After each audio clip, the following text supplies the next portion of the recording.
I initiated the divorce, perceiving a financially struggling spouse to be of little value. My world was shaken when, during a business trip, my husband abruptly declared not only his intent to divorce, but also his simultaneous marriage to his lover.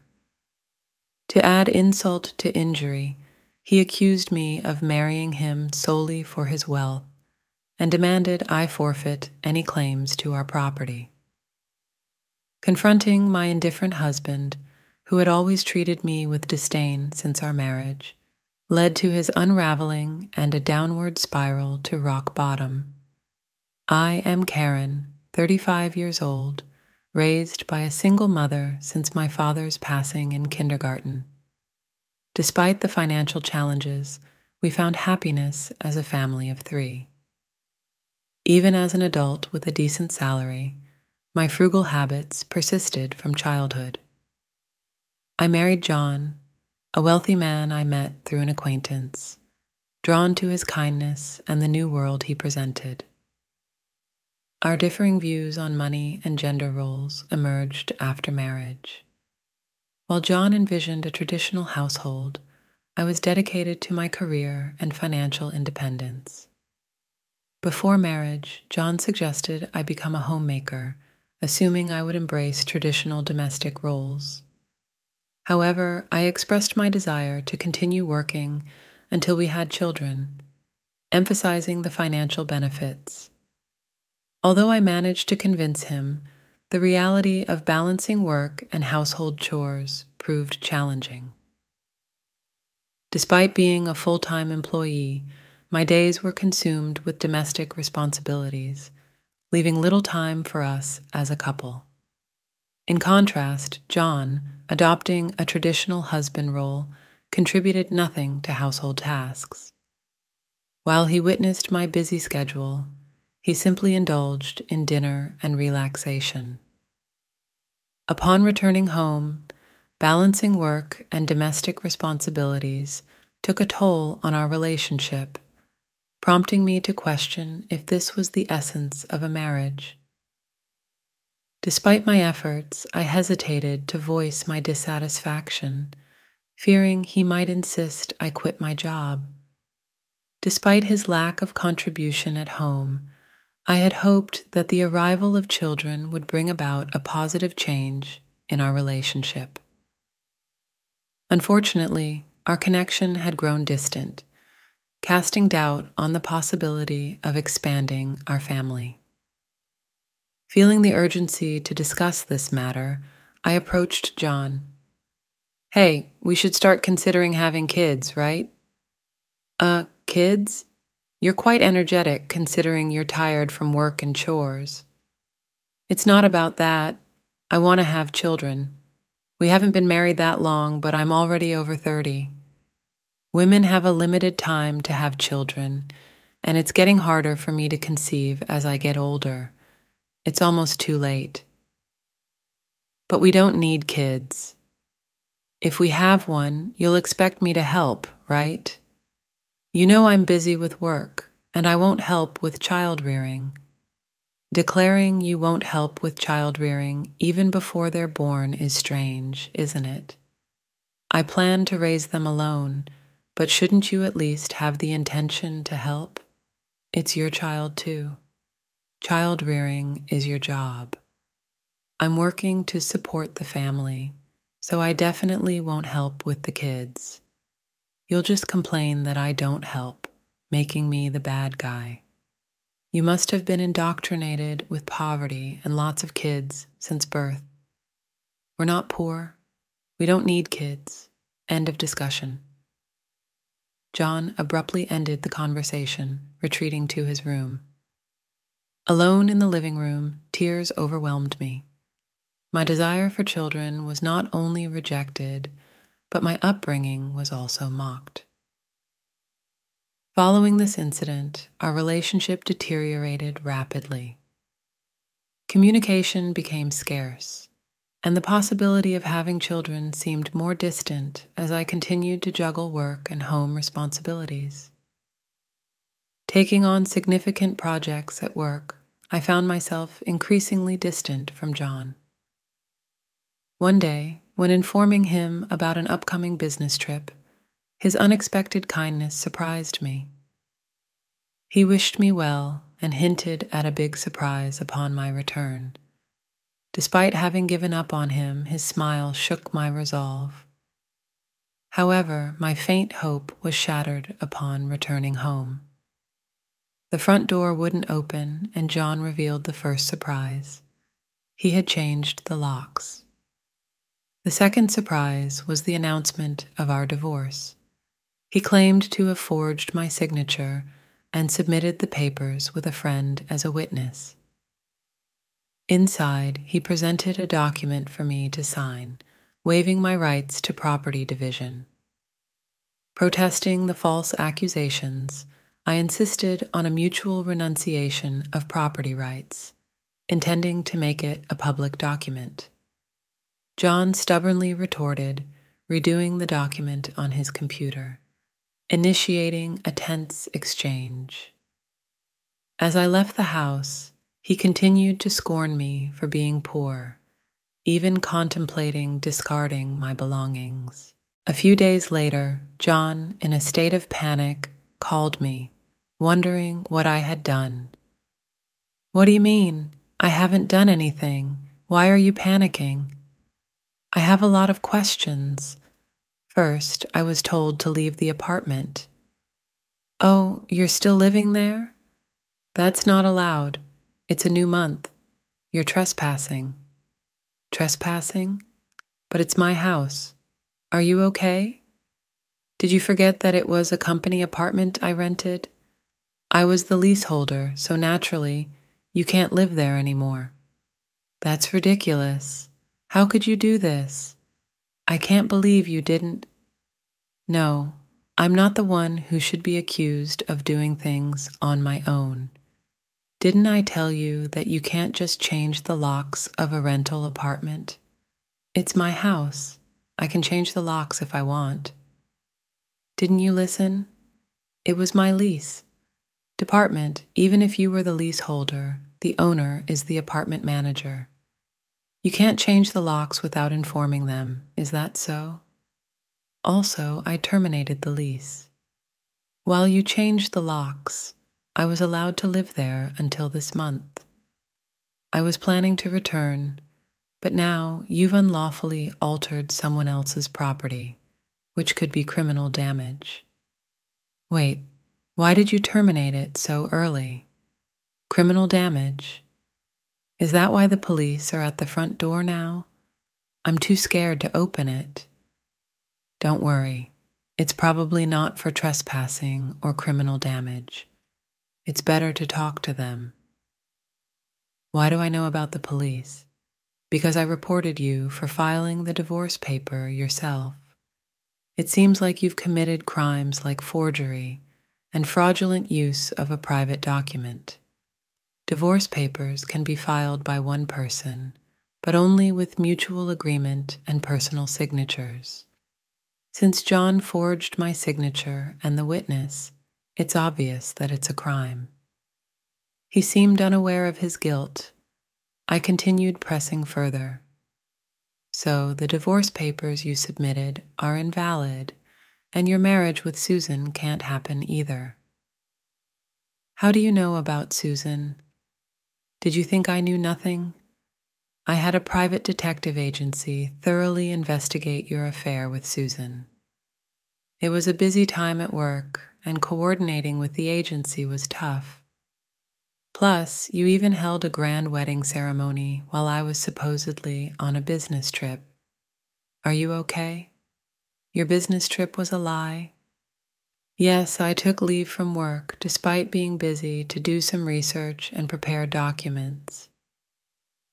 I anticipated you bringing Susan home would make it impossible to gather evidence while I was working." After I disclosed everything, John seemed speechless and downtrodden, even over the phone. He pleaded with me, "Please don't tell Susan I'm divorced." "But why? There's no truth to tell." "Really? Are you misunderstanding something? When did you become divorced? That fake divorce paper is invalid, remember? So legally, you're still my husband, not divorced. Since Susan committed adultery, legally, she needs to compensate. I sent the demand for reparation to her house yesterday by express delivery. She didn't know you were married, right? Then I can't withdraw the claim at this point. I knew Susan believed John was single, so I deliberately sent the reparation demand. Susan hasn't contacted me yet, so maybe she hasn't received the letter. Should you be on the phone with me when you also have to deal with the police? You're busy. I'll ignore the police. I won't be arrested. I'm going to Susan's house now to get the letter back before she or her family can accept it.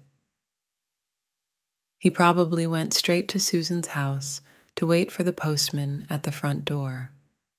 I knew it would be futile because the letter was sent as registered mail to Susan only.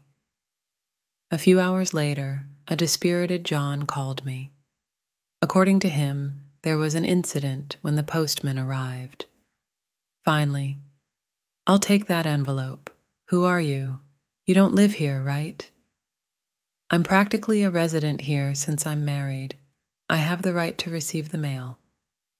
I see, but I can't give you this envelope. It's registered mail for Susan only. Absolutely not. If you're so eager, ask Susan for permission. What's going on here? Oh, John, what's all this? No noise. What's happening? Ah, Susan, this is registered mail for you. This man insisted on taking it. Sorry for the disturbance. Now I'll be on my way. What's this? A demand for reparation? John, you are married. What's going on here? Sorry, it's just... She's an ex-wife from a long time ago. I was embarrassed to say I'm divorced. I'm sorry for keeping it secret, but it's strange, isn't it? We haven't been dating long, and a demand for reparation. If you were divorced before we started dating, there shouldn't be any problem, right? Well, my ex-wife is crazy. Maybe she's demanding reparation out of spite because I got married, but such a lie was quickly exposed. The envelope included a letter I wrote along with my contact information, so Susan called me directly. In that call, I told her about the affair, the invalid divorce, and that they had a wedding ceremony while he was still married to me. Although they had a wedding ceremony, they hadn't submitted the marriage registration yet. John wanted to submit it on April Fool's Day, so it was still pending. He probably delayed submitting the marriage registration due to uncertainty about whether the divorce was finalized. After being exposed, John fled from Susan's house and shamelessly contacted me again. I still had something to tell him, so we agreed to meet at a nearby cafe. As soon as I arrived, John said, "Karen, please withdraw the reparation claim. Let's pretend we've been separated for a long time and officially divorced. Now I can apologize to Susan for being secretly divorced and maybe cover it up. You think I'm desperate to stay married to you? I was going to file for divorce anyway, but since you cheated, you'll pay reparation. Just trying to extort money from me, huh? Typical of the poor. You have such a poor heart. Depending on my answer, everything can change. There's still an option where we don't divorce. If I say no, you can't reject it. You can't marry Susan, and your marital status will be exposed. Fine, I'll pay the reparation. Just divorce me now. Sign here. Then about property division? Property division? How much more do you want to take from me? Reparation should be enough, remember? We agreed to waive property division, so let's make it official. All right, you're not as bad as I thought. Thank you. We then went to a public notary, made a document for reparation and property division, and then to the city hall to submit the divorce papers, finalizing our divorce. Relieved, I exchanged final words with John, glad we don't have to divide property. What are you saying? I'm the one who benefits from that. By the way, do you even have assets? After paying me reparation, Susan will also claim damages. She mentioned charging you for the wedding expenses. That's impossible. I'm marrying Susan. She can't claim that. We're divorced now, so there should be no problem. Still living in a fantasy. You committed marriage fraud. You had a wedding while still married. You think Susan still believes your marriage fraud? That's ridiculous. Susan will believe me. Leave it if you want. I heard from Susan directly. Also, weren't the guests at your wedding actors? You still owe them. You know about that? I hadn't paid them yet. What does it matter to you? You could have just taken property division and been better off. That's what I wanted to tell you. Even if we had divided property, you would have benefited more. What are you talking about, poor woman?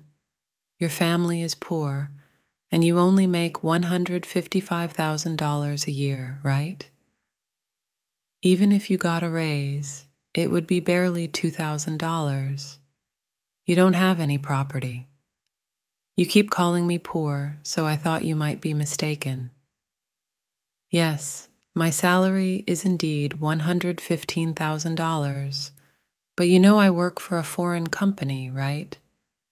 It seems you have no interest in me, but I became a director of the American branch. It's not $115,000 per year, but per month. $155,000 per month, so that's an annual income of $1.8 million. You're still bad with numbers. How do you manage to keep a job? It's $1.8 million a year. $1.8 million? That can't be true. Of course, I haven't had the chance to spend such an amount, so I've been saving it for the future. The savings from before our marriage aren't part of the property division, but there's still a considerable amount since our marriage. So, I could have received half of that in the property division.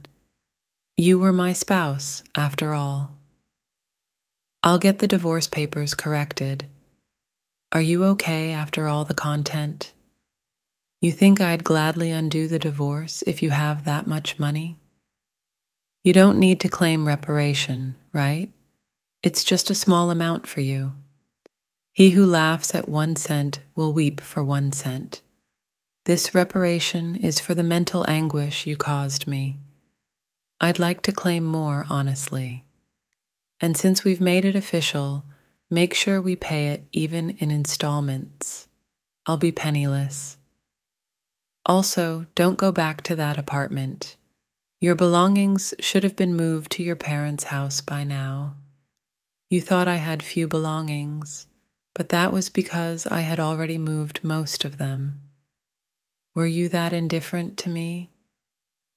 I can have so little, so I have to go back to my parents' house. They don't know anything yet. Let me explain. Don't say anything. I've already told them everything. It's only right to explain why we're divorcing.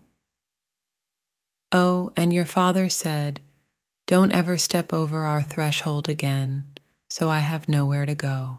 He collapsed, and I left the cafe. Later, I heard he caused trouble at the police station. Despite my advice, he went back to the apartment. He sat there aimlessly in the empty apartment until the manager called the police, and he was taken away. I'm not sure if it was for obstructing public duties, trespassing, or for the falsified divorce papers. Eventually, his parents took responsibility for him. After talking with me and learning about Susan, They decided that apologizing and paying damages to Susan's family came first. They went to Susan's house to apologize, kneeling in front of her family. They settled everything without pressing charges for marriage fraud, even paying for the wedding expenses. I had expected them to sue, so it was disappointing they didn't. So I decided to pursue legal action against him for forging the divorce papers. John offered a settlement, but I didn't withdraw the lawsuit. I didn't want him to think everything could be solved with money. I wanted him to be convicted and understand the gravity of his actions, even if it cost time and money. I left everything to my lawyer, so it wasn't too burdensome for me. Even though it took time, John was exposed for his actions and the marriage fraud at his company. He couldn't stay there anymore after being detained by the police and subsequently absent without leave. He was eventually fired. He ended up living at his parents' home, working all day at a relative's construction company. His father took all his earnings, leaving him with no income. I thought his parents wouldn't abandon him, but they were stricter than I expected. They paid my reparation and Susan's compensation, planning to make him work like a horse until he repaid everything. He lived in a shed-like place with no electricity, receiving only $5 per day for food, deducted from his salary. They planned to hound and kick him out once he repaid everything. A harsh fate after years of hard work. I was offered a position at the head office abroad, so I moved overseas after the divorce was finalized. I worried John might come to me for help or harbor resentment, but moving abroad alleviated those concerns. I thought work would be my partner for a while, but soon I found a new relationship. I'm dating a foreign executive at our head office, and I'm pregnant with plans to marry soon. I told him everything about my past and my ex-husband, and he's understanding. I'll take maternity leave and plan to return to work later, supported by him. He's enthusiastic about taking paternity leave and co-parenting, showing a different cultural perspective. After being tormented by my ex-husband, I finally feel I'm grasping true happiness and confidence in building the happy family I'd always dreamed of. Many suffered due to selfish spouses, and while divorce isn't always the right choice, enduring silence isn't a virtue. It's important to know that honest discussions can lead to resolutions, and sometimes divorce is a necessary option.